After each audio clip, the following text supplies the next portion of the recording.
Vysvetlím, aké sú riziká hormonálnej substitučnej liečby alebo HSL. Počas tohto videa môžem použiť slová, ktoré nepoznáte. Pamätajte, že ak máte akékoľvek obavy o svoje zdravie, obráťte sa na zdravotníckeho pracovníka. Keď dostanete akýkoľvek druh lekárskeho ošetrenia, musíte si byť vedomí akýchkoľvek rizík alebo vedľajších účinkov. Pri rozhodovaní o vašej liečbe je dôležité uvedomiť si riziká užívania HSL. Medzi tieto riziká patrí rakovina prsníka. Ak sa rozhodnete užívať tablety na estrogén, môže sa zvýšiť pravdepodobnosť, že dostanete mŕtvicu alebo krvnú zrazeninu v nohách a pľúcach. Rakovina prsníka je bežná, počas života postihne 1 zo 7 žien. Existuje malé zvýšenie rizika diagnózy rakoviny prsníka v dôsledku užívania kombinovanej HSL. Nehrozí však zvýšené riziko úmrtia na rakovinu prsníka.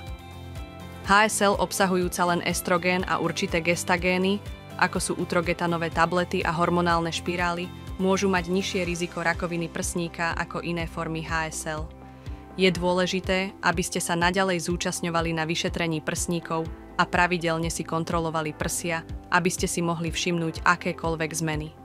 Môžeme tiež podniknúť kroky na zníženie nášho rizika udržiavaním si zdravej telesnej hmotnosti a znížením množstva alkoholu, ktorý pijeme.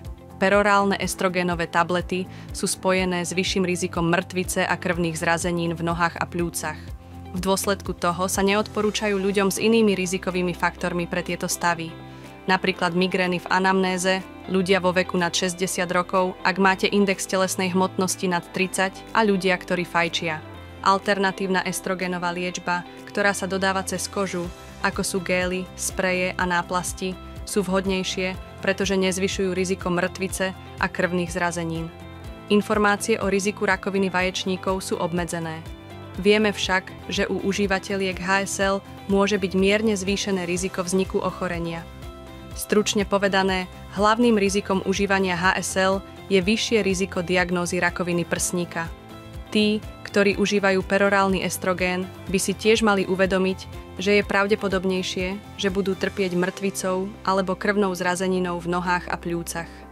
Rozhovor so zdravotníckym pracovníkom vám pomôže rozhodnúť sa, čo je pre vás najlepšie.